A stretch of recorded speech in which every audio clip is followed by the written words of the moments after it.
Welcome to Innsbruck and welcome back to the vFlyte Piper Twin Comanche.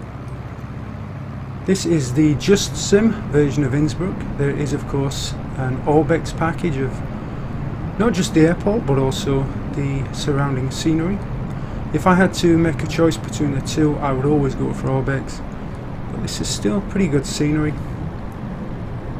We're doing a straight in landing. I think the wind is actually no wind conditions, so it's a fairly straightforward approach. I'm a little bit long on this landing, but it's not a bad landing. I'll gladly accept it.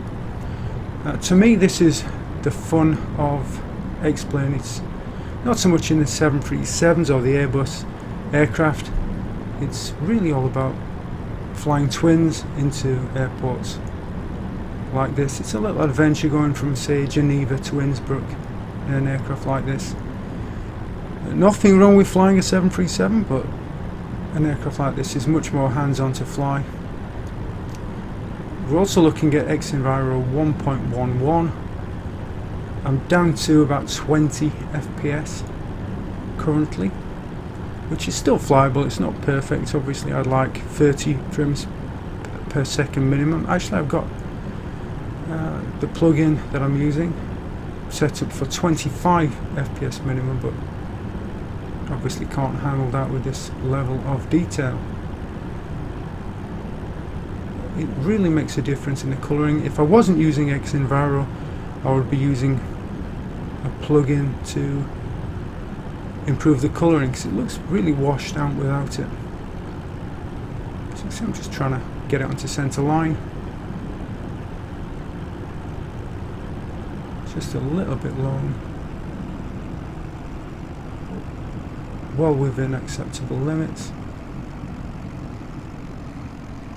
As always, the challenge is to work out when to back off the power. I actually seem to back off the power a little earlier than with other aircraft with this aircraft. So I'm backing off on the power prior to the round out and flare. Fairly early, it seems to be fine with that. Possibly even be slower on approach. A lot of fun in this aircraft, and again, to me the real fun is when you get into the twin engined aircraft. It's funny, on the channel aircraft like this don't seem to get many views. I wonder if people are really just skipping past aircraft like this and going up to the more powerful aircraft. That's just really a shame, because there's an awful lot to learn from aircraft like this, and as I said, they are just an awful lot of fun to fly. Quite a bit more hands-on, less automation. Of course, again, there's nothing wrong with flying 737s, it's just much of that is kind of automated. You can even set them up to land by themselves, so there's not a huge amount to do. It's very procedural flying an aircraft like that. The only thing that would make this more fun would be if it was landing in bad weather, or maybe at night. Maybe for a future flight. I'd like to do complete flights in this aircraft, but I don't think many people would actually bother watching them, which kind of defeats that objective. But yeah, maybe I can encourage you to take out an aircraft like this and experience the fun that is flying them.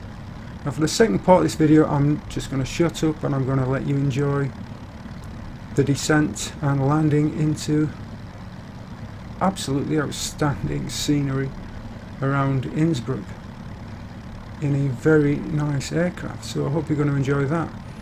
So as always, hope you enjoyed the video, and I will see you again for the next one. So as always, feel free to like, comment and subscribe.